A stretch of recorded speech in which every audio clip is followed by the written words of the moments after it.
గౌరవనీయులు మా జిల్లా పార్టీ అధ్యక్షులు మీ గ్రామవాసి విక్రమ్ రెడ్డి గారు, ఈరోజు రజిత వెంకటేష్ గారు, నేను అడిగిన మన కౌన్సిలర్ సంఖ్య ఎంత పెరిగిందని, అంటే మీతో 4 అయిందని. వెంకటేష్ గారు వారు పార్టీలో జరుగుతున్న సందర్భంగా వారికి వారి మిత్ర బృందానికి శుభాకాంక్షలు. గౌరవ కౌన్సిలర్లు మొన్న జాయిన్ అయిన మా మల్లికార్జున్, ఆయన వచ్చినాక మొత్తం వేగం పెరిగింది. హంస కృష్ణ గారు, సరస్వతి మోహన్ రెడ్డి గారు, ఉప సర్పంచ్గా ఉన్న శ్రీనివాస్ గారు, జైష్వాల్ గారు ఇప్పుడే జాయిన్ అయ్యారు, మాజీ ఎంపీటీసీ, వేదికమైనటువంటి పెద్దలకి, సుతారిగూడ గ్రామ పెద్దలకి అందరికీ పేరు పేరున నమస్కారం.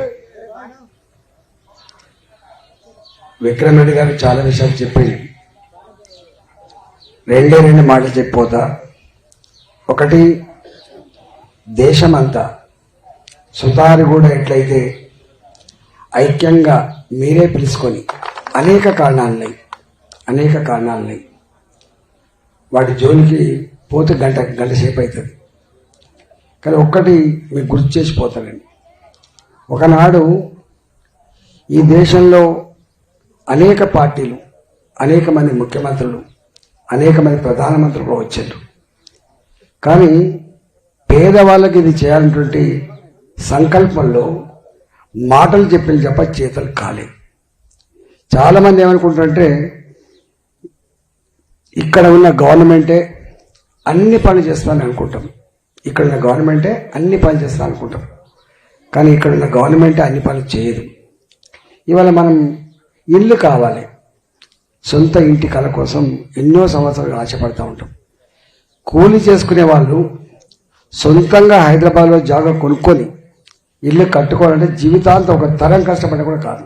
ఇలా గజం జాగా 20,000, 30,000, 50,000 రూపాయలకు గజమైన తర్వాత ఎన్ని సంవత్సరాలు కష్టపడితే ఒక 100 గజాలు జాగా రావాలి, ఎన్ని సంవత్సరాలు కష్టపడితే ఒక 10 లక్షల రూపాయలు పెట్టి ఇల్లు కట్టుకోవాలి. అలాంటి పేదవాళ్లకు సొంత ఇంటి కళ నెరవేర్చాలని పేదింట్లో పుట్టినటువంటి బిడ్డ మోడీ గారు అన్ని రాష్ట్రాలకు ఆదేశాలు ఇచ్చారు. నా ప్రయారిటీ, నా మొట్టమొదటి కర్తవ్యం పేదలకు ఇల్లు కట్టించాలి అని చెప్పి 4 కోట్ల ఇల్లు కట్టించింది. బయట 4 కోట్ల ఇల్లు కట్టించాను. కానీ ఇక్కడున్న ముఖ్యమంత్రి మాత్రం మీ ఇల్లు అక్కర్లేదు, నువ్వు అక్కర్లేదు, మోడీ ఏంది, గీడి ఏంది, నేను మీకంటే పెద్ద కట్టిపిస్తా, ఎక్కువ కట్టిపిస్తా అని చెప్పాడు. సంతోషం. మోడీ గారి కంటే పెద్ద ఇల్లు కట్టిస్తే, ఎక్కువ డబ్బులు ఇస్తే సంతోషపడ్డాడు మనమే. కానీ దాని పేరు చెప్పి కేంద్రం నుంచి వచ్చినటువంటి 2,50,000 ఇల్లు గవి కూడా పూర్తి కట్టలే. ఆయన ఒక ఇల్లు కూడా కట్టకపోగా కేంద్రం ఇచ్చినటువంటి 2,50,000 ఇల్లు కూడా కట్టక పేదలకు అన్యాయం చేసిన వ్యక్తి కేసీఆర్ గారు. వాళ్ళు ఇచ్చిన 2,53,000, కట్టినమని చెప్పేటివి 1,75,000, పేదలకు పంచినవి 30,40,000. ఆ 30,40,000 కూడా లోకల్లోకి ఇవ్వకుండా ఎక్కడొక్కడ తీసుకొచ్చి ఇచ్చింది. కొంతమందికి పైరే చేసే పైసలు ఇచ్చే ఇల్లు వచ్చింది. అందువల్ల ఈసారి మోడీ గారు ఏ రాష్ట్రంలో అయితే ఇల్లు కట్టలేదో పేదలకు, అలాంటి రాష్ట్రాల్లో నేరుగా మేమే డబుల్ బెడ్రూమ్ కట్టిస్తా అని చెప్పే మాట ఇచ్చింది మొన్న.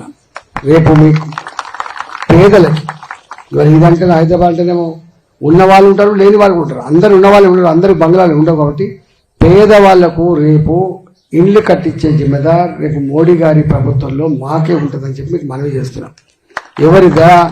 ఎవరి దాక్షిణ్యం, ఎవరికో దరఖాస్తు దండం పెట్టి అక్కర్లేదు. నెంబర్ 1. రెండవ మాట ఏంటంటే, చాలా మందికి తెలియదు, ఇవాళ ₹1,00,000 రుణమాఫీ చేస్తా అని చెప్పండి. ఇక్కడ కూడా మీకు వ్యవసాయాలు ఉండొచ్చు. ₹1,00,000 రుణమాఫీ చేస్తా అన్న ముఖ్యమంత్రి 4.5 సంవత్సరాలు గడిచినప్పటికీ చేయలే. 4.5 సంవత్సరాలు గడిచినట్టు చేయలే.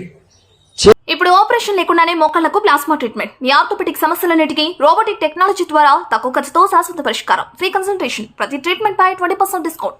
ఈ ఆఫర్ కొద్ది రోజులు మాత్రమే. త్వరపడండి. V9 hospitals 9281465842.